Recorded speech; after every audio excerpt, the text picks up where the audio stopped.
Hi guys, so today I'll be showing you how to cut and also sew this particular kimono. Now let's dive into the class. The first thing I did was to fold my fabric into four. This is my ashoke that I'll be working with.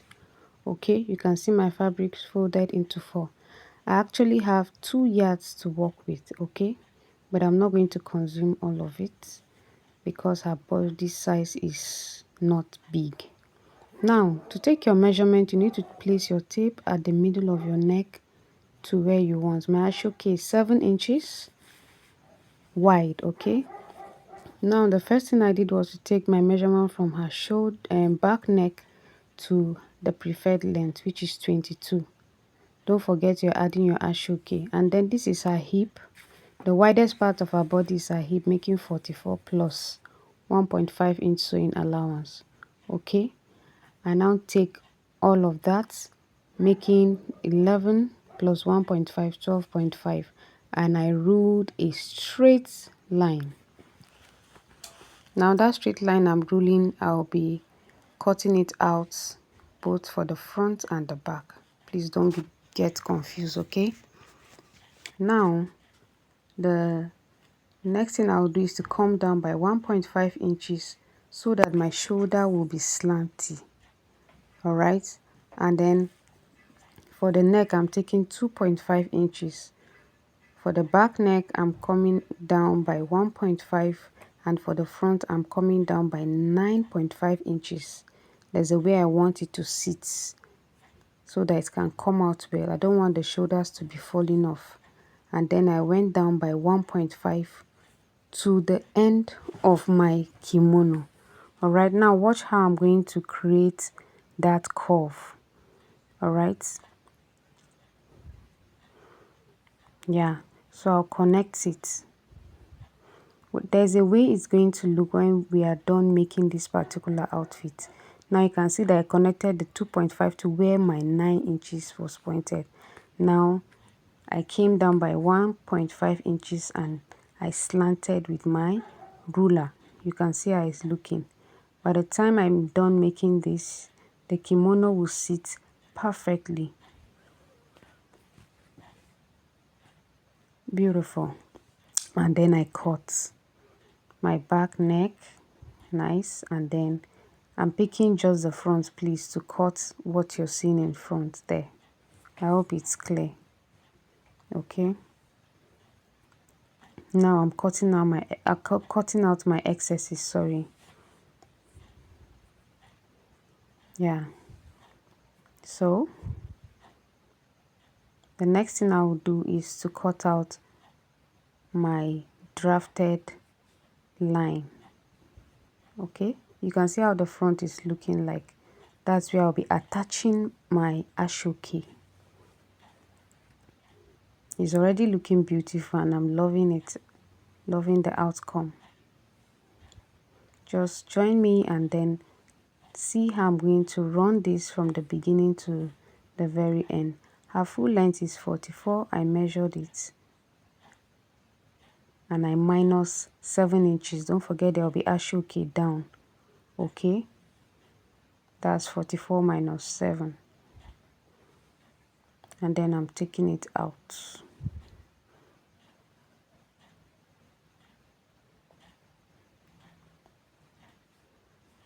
Yeah, the next thing I'll do is to pick my ashoke and I'll fold it. Then I join the shoulders. As you can see, my shoulder is neatly sewn together. Okay, after which I'll dive into the sewing proper. Yeah, that's my shoulder. I just joined my shoulder. The next thing is my ashoke. Now I'm joining the down of my wrapper. You can remember that we minus 7 inch from the length of the wrapper, so now I'm joining it together for both the front and the back. Half inch is what I took. Okay, just half inch. You don't need to do more than that, so your work can look neat and okay. Now you can see the outcome. It's already looking beautiful. I've pressed it already. Okay, yeah, this is it. Nice.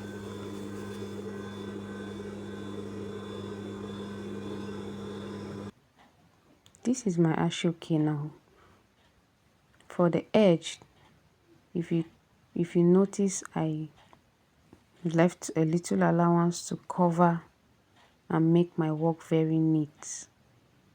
So now I'm covering it to give it a top stitch and a very neat work. I don't like seeing threadings on my work, so I'm sewing neatly. And then I continue with my stitches.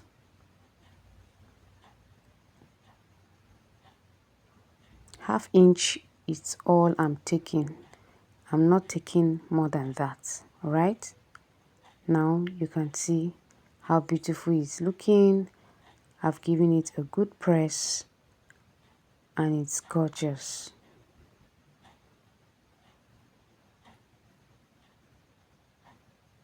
Wow.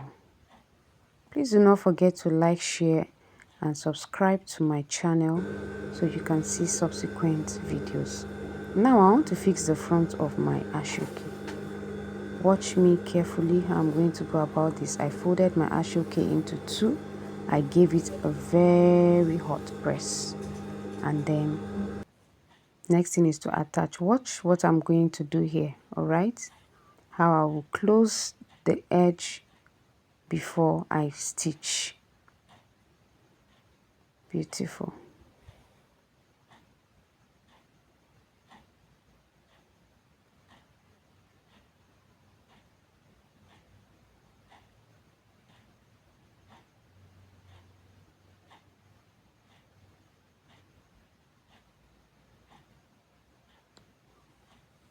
Yeah, tell someone to tell a friend, and a friend should also tell a friend that it's happening at the yums. So the next thing you do is to top stitch. You can see how I finished the edge. I didn't just pipe it.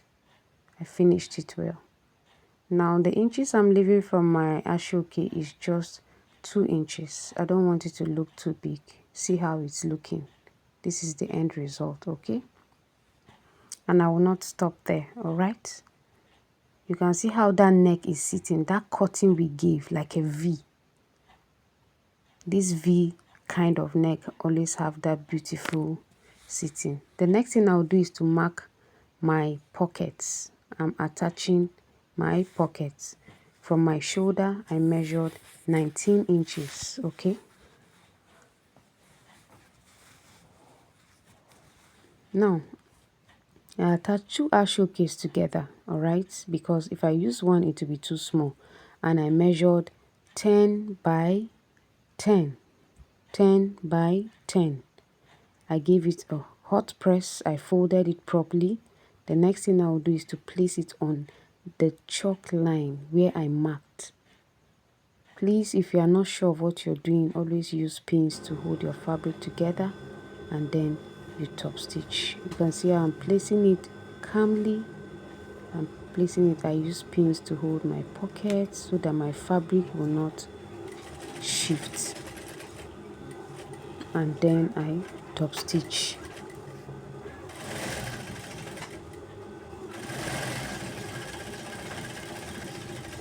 I love what I'm seeing. I'm already loving the outcome of this particular kimono. It's a classy one. It's a beautiful one.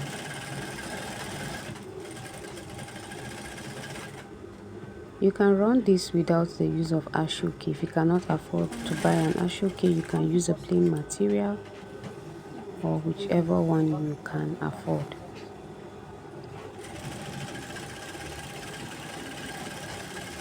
You can see how I'm closing my pockets, okay?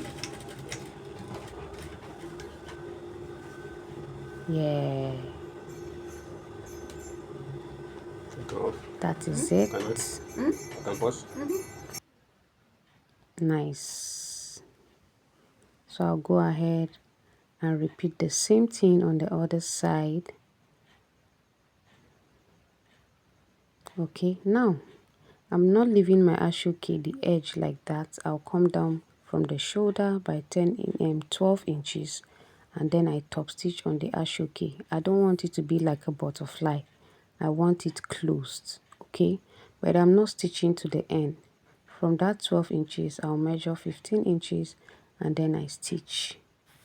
So the cloth can balance, the kimono can sit properly without moving up and down. She can be comfortable when she's walking. She can walk with her head up high without feeling something is dragging her back. Okay, so this is it. It's very straightforward. You can try it at home, try it for a client, and trust me, they will love it. If you have any questions, please, I'm here to help you. If there's any other thing you want me to show you, I'm here to also help you.